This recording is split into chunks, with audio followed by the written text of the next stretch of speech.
Hello and welcome back to Why the Book Wins. My name is Laura and today is a very special episode because we are talking about the best books that I read in 2021.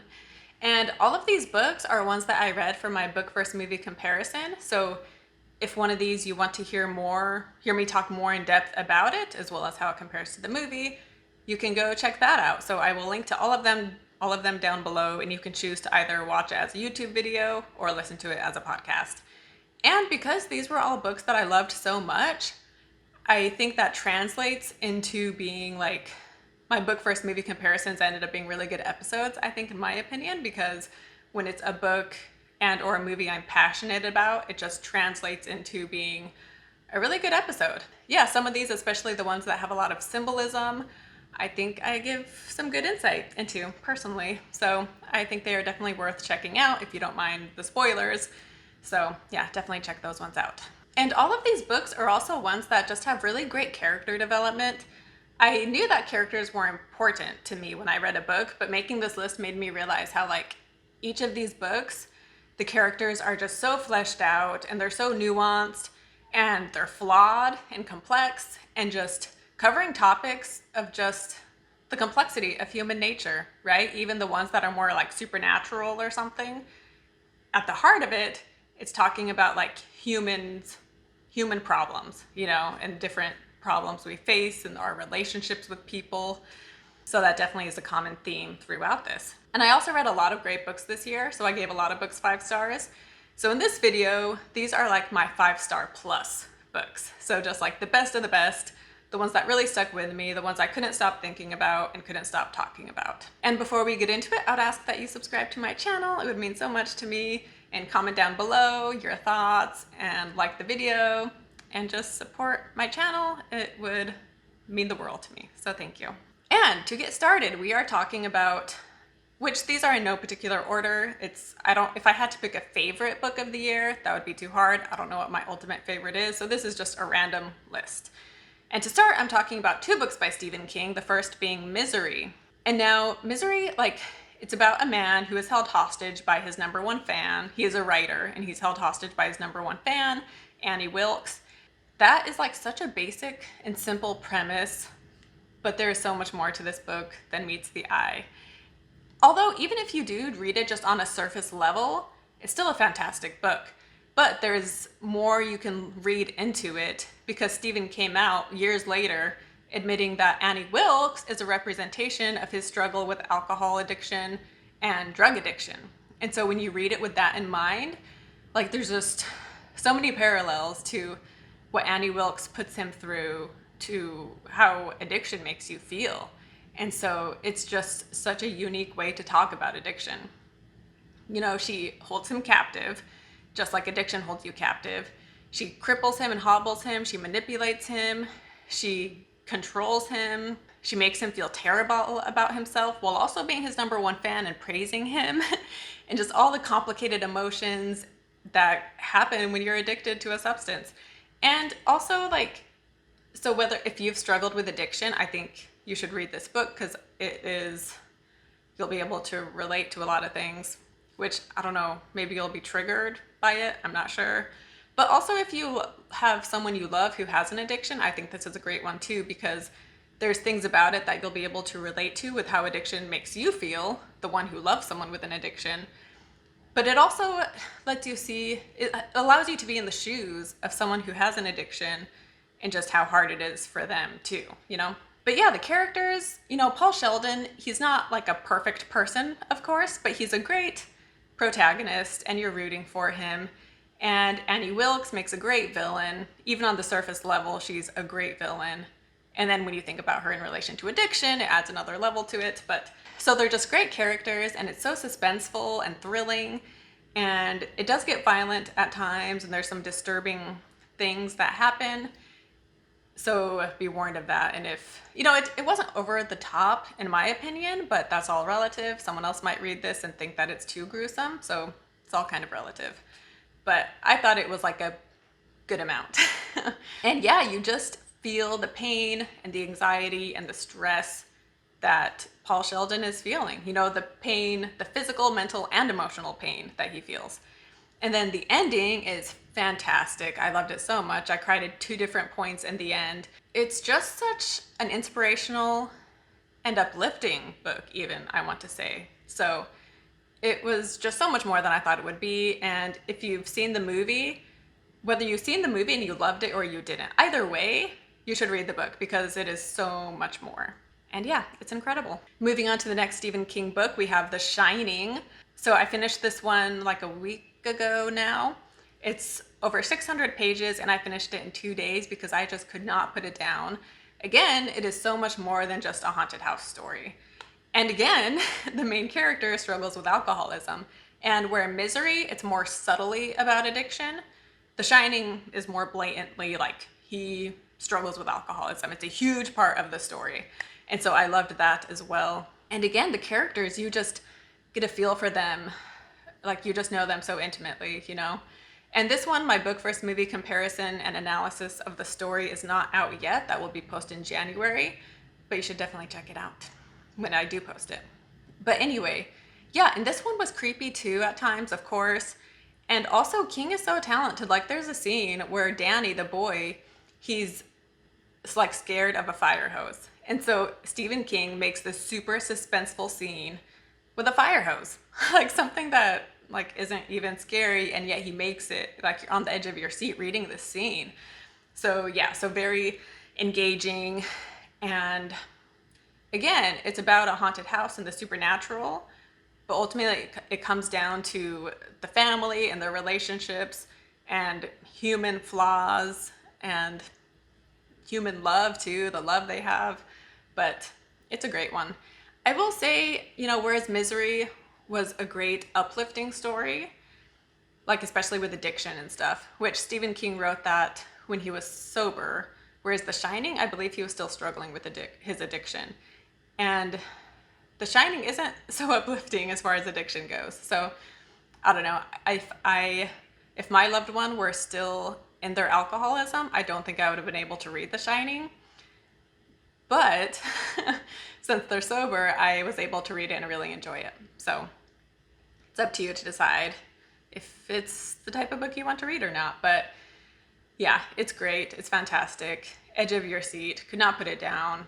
And it's scary, but I mean, there's some creepy stuff there, but ultimately I loved it for the characters. And yeah, and I'm really excited to talk about it in my book versus movie comparison. But yeah, so that is The Shining.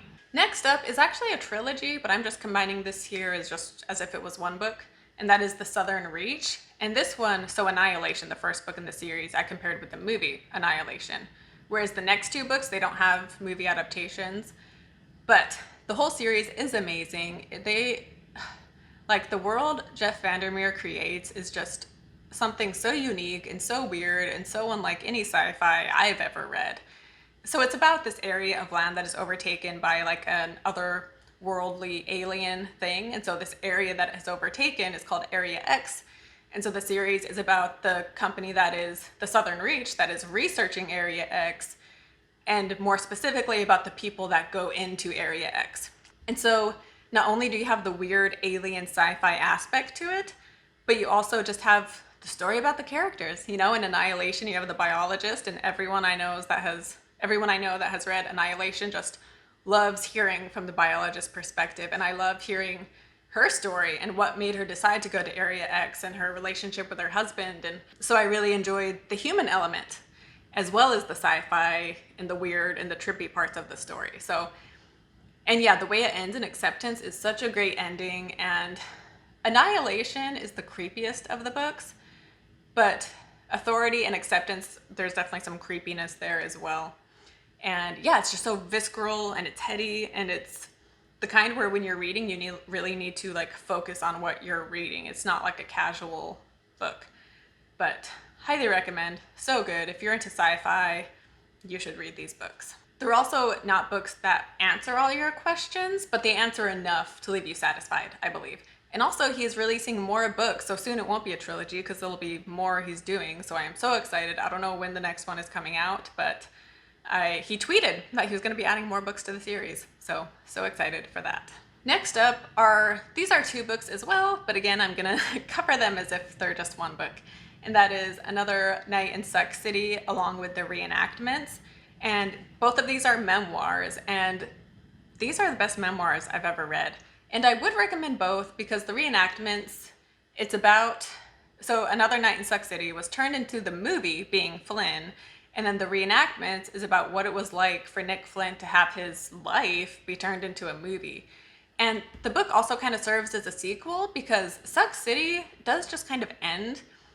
And so the Reenactments, I enjoyed reading it to hear what it was like for him to have his life turned into a movie, but also, you know, we found out what he was doing now and what his dad is up to. And, you know, you get more of a solid ending with the Reenactments. And yeah, so it's a guy, he doesn't know his dad, so he has an estranged parent, and his mom commits suicide when he's a teenager, and then when he's an adult, a young adult, he's working at a homeless shelter, and he meets his dad because his dad is homeless. And so them coming across each other in the homeless shelter spurs, you know, their relationship and getting to know each other. And yeah, it covers tough topics, you know, homelessness, suicide, addiction, estranged parents, but they are difficult topics that are written so beautifully. Nick Flynn is a very poetic writer, and it's, you know, it's hard to find a memoir that has both a great story, a great unique story, along with amazing writing. And this one combines them both, and I cannot recommend them enough. They are just so good. The way he's just so eloquent, right? And he just describes things in such a unique way, and you just feel it so well. And the characters, which, you know, they're all people he knew in real life, and he just really makes them so real, you know? And yeah, it was just such a gripping story and so emotional and beautifully written. And again, it deals with addiction. Both Nick, he struggled with addiction, plus his father is an alcoholic. So the relationship of, you know, being a relationship with someone who is an alcoholic, specifically his dad, and then as well as him dealing with his own addictions. So incredible story. And then the Reenactments, it focuses more on his mom and her suicide and how he still struggles with that all these years later, because there's like 10 years in between the books. But yeah, they're both so incredible. I cannot recommend them enough. Even if you're not someone who's into memoirs, you should give this one a shot because it's fantastic. One of the best books of the year by far. And then we have If Beale Street Could Talk by James Baldwin. This is another one that is a book that covers tough topics, but is so eloquently written. James Baldwin is an amazing writer, and again, he was a poet, so that explains why he's just so eloquent and so vivid in his descriptions, and so emotional and evocative. And again, the characters, it's such great characters. You know, we have the two main characters that are incredible, but then even the side characters, like the family members. And so it's about a young Black couple in the 1970s who is, you know, starting out on life, you know, moving out and getting their own place, starting life together, when things come crashing down due to one of the main characters, Bonnie, being wrongfully arrested. Yeah, so you have like their beautiful love story, which is not like a fluffy romance at all. It's just like a deep, true love story, side by side with dealing with racism in America and his wrongful imprisonment and the racism inside the justice system. Yeah, so it's an amazing book. It is one that I highly recommend, and it is so good. Up next, we have Jane Eyre by Charlotte Bronte. This is, you know, a literary classic, been adapted countless times, and there's a reason for that. It is fantastic, amazing, beautiful, evocative writing, fantastic characters. I mean, she is someone, like, Jane Eyre is one of my idols in some ways. Like, she's just fantastic. I love her so much. And, you know, Charlotte Bronte, she was writing about feminism before feminism was cool. So, highly recommend this book. It's amazing. And then we have Gone Girl by Gillian Flynn. And this is more of a modern classic, I guess you could say. This came out 10 years ago, and somehow I knew the main twist, but aside from that, I knew nothing. And so even though I went into it knowing, like, there's a twist that is revealed in the middle of the book. And so I knew that was gonna happen, but I knew nothing else. And the book was so good. It maybe is a slow burn in the first half, but maybe it was a slow burn for me because I knew the twist, I'm not sure. But things get crazy, and again, such great characters, and the characters are not ones you would like. I mean, I was still rooting for one of the characters in particular up until a certain point, but it's just such a great look into dislikable, unlikable people, right? And why people get in bad relationships, you know, these toxic relationships. Yeah, it's such a great analysis into humans who don't progress and fix these things that are holding them back. And yeah, that's all I'll say. I don't want to give any spoilers, but it is fantastic. I loved the ending. Honestly, I loved everything about this book. It's so gripping and it keeps you on your toes for sure. And then we have The Immortal Life of Henrietta Lacks by Rebecca Skloot. I've talked about this one in multiple videos already for, you know, various things, but this is a nonfiction and it is about the HeLa cells, which came from a woman named Henrietta Lacks. And the HeLa cells, you may have never heard of them, but they changed the world in the 1950s. The medical world, the science world, each and every one of us have benefited from the HeLa cells. And the history behind them and behind cell culture is just fascinating. And Rebecca Skloot is a fantastic writer, and she takes these medical and scientific terminologies and stories and she makes them so accessible to just your everyday person, such as myself, who has no background in medical or science. And I loved it so much. You just learn so much while you're reading this book, and it's one I could not stop talking about, and it's part of our history. And it also talks about race relations again, because Henrietta Lacks was Black. And it also talks about the ethical problems behind taking cells from people, not just cells, but even organs or something, and the medical industry making money off of it, and just all these different tangents it goes on, and yet all the tangents are so fascinating. So highly, highly recommend this book to absolutely everybody. And Beloved by Toni Morrison is another one that is definitely on this list because it's a fantastic book. It's so beautifully written and it's well crafted. Like, it's so intricate, and the way the timeline goes and the perspectives go, like, this could have been so complicated and just a mess, but it's not. It's put together so intricately and thoughtfully. And it is uncomfortable to read at times. There are a lot of difficult things in this book. And again, it deals with racism because it's about slavery and the pain and the suffering that it caused. And there is some tough stuff to read in here, but again, amazing characters, amazing story. I could not put it down. Yeah, the complications too of people who have gone through trauma, who aren't able to move past their trauma, as well as just how different people deal with their trauma. It's also the most unique ghost story you will ever read. I would think it was the most unique ghost story that I've ever read. And it's also just one of the scariest ghost stories in that it's about something that really happened in our history. And the story of Setha, even though it's fictional, it's based on a real event. Yeah, it's an amazing book. Highly recommend. It's not a cozy comfort read, but it's one that I cannot recommend enough. And the ending is perfect, and the characters are, I just loved all of the characters. So yeah, amazing book, highly recommend.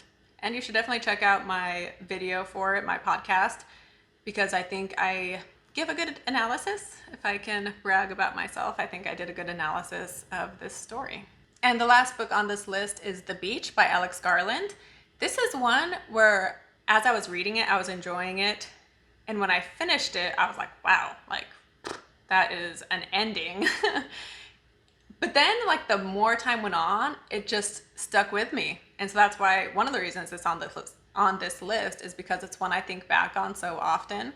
It is a slow burn, so beware of that. For the majority of the book, you know, the first 3 quarters, there's nothing too gripping happening. And yet, even though it's like normal life, normal beach life, because it's about a guy, a traveler who finds the ultimate traveler's paradise at this beach community. So even though it's just talking about beach life and just dealing with the other members of this community, it's nothing like that crazy. It's pretty normal, but there's just like this undercurrent of eeriness, and you just know something's gonna happen, you know, and this paradise is not going to last. And then you have the main character, his relationship with Daffy, who is someone from his imagination. And so he has an imaginary friend. And the funny thing is, like, he's fully aware that it's his imagination. And yet he just embraces it. And he's like, yeah, I'm going crazy, but that's fine. I like having Daffy around, even though I know he's not real. And their relationship was so entertaining, and just the book. Yeah, it's so good. And it's a slow burn again, but even when he was just talking about beach life, like I loved reading about that because honestly, it made me be like, I just want to, leave the city, abandon technology, and go live on a hippie commune and live off the land and just be away from it all, right? And so I loved reading about that lifestyle because that sounds awesome to me, at least temporarily, right? Anyway, so highly recommend this book. The ending is wild, things get crazy, and if you've seen the movie, like I enjoyed the movie, but the book is definitely better. And there's a lot of differences between the two. So if you've already seen the movie, you will still enjoy the book because things don't happen exactly the same. So you will still be surprised by some of the events. I just cannot talk about the ending enough because there are some shocking things that happen that are not in the movie at all. So yeah, definitely recommend this one. And then I have two honorable mentions. The first one is The Green Knight, Sir Gawain and the Green Knight. Part of the reason I'm including this is because the movie is so amazing, but I do love the poem as well. And the poem does stick with you and it makes you think, and it's an unconventional adventure hero story. And yeah, it's one that sticks with you. And again, the things Sir Gawain does or doesn't do and the events that happen, you're left dwelling on it after the fact. And if you've seen the movie, reading the poem helps you understand the movie even more. And yeah, I think my coverage of that one was really good too. So should check it out. And then I also wanted to mention Nightmare Alley. This is a recent one that I covered. The movie just came out earlier in December of 2021. And this one, again, it's a slow burn. And so I wasn't like on the edge of my seat the whole time, but it was entertaining, great character analysis. This one is also about alcoholism, and the ending is perfect. And I'm talking like the last page of the book. So you really need to read all of it to get to the ending that just ties it all together wonderfully. One reason I'm also including this is because I recently bought the first edition copy online and it was $200. So I was like, well, I must love this book a lot if I'm willing to spend that much money on it, right? So it should probably be on this list. But I really did like it and it has stuck with me. And one reason I like doing my book versus movie comparison is just when I'm that immersed in a story where I'm reading the book and then I'm watching the movie and then I'm taking the time to write about it and talk about it. It really gives me a lot of time to just focus on this book and this story and really dwell on it. And yeah, the more I dwelled on Nightmare Alley, the more I loved it. So it's a fantastic book. If you've seen the movie, one or both, there's two adaptations of the movie, definitely read the book because it fills in a lot of the holes that the movie leaves and you understand the characters and their motivations much better in the book. I guess that wraps it up on the best books of 2021. I will not be doing a worst books of 2021 video because I don't know, I had books I read that were just like meh, but I didn't read any books that I thought were just horrible. So I'm not doing a worst books of 2021. I do have my DNF video, books that I didn't finish. And there is one book in there, A Man Called Ove. I tried reading that, could not get into it. I didn't like it. I went and read the spoilers for how the book ends and I don't know. That was a disappointment because I had high hopes. But I'll try another Frederick Bachman book and maybe I'll find one of his books that I do like, but I did not like A Man Called Ove. But yeah, if you want to see what other books I didn't finish this year, you can check that video out. And then in a few days, I will be posting just a 2021 overview of all the books I read. So I'm really excited for that one. And I hope you enjoyed this video and I hope some of these books piqued your interest and maybe you'll pick them up and read them thanks to my recommendation because all of the books I mentioned in this video are fantastic. And again, they're ones that I could not stop thinking about, that I could not stop talking about. Yeah, they're all amazing. So yeah, thanks again for watching. Don't forget again to subscribe. And yeah, I'll see you next time. Bye.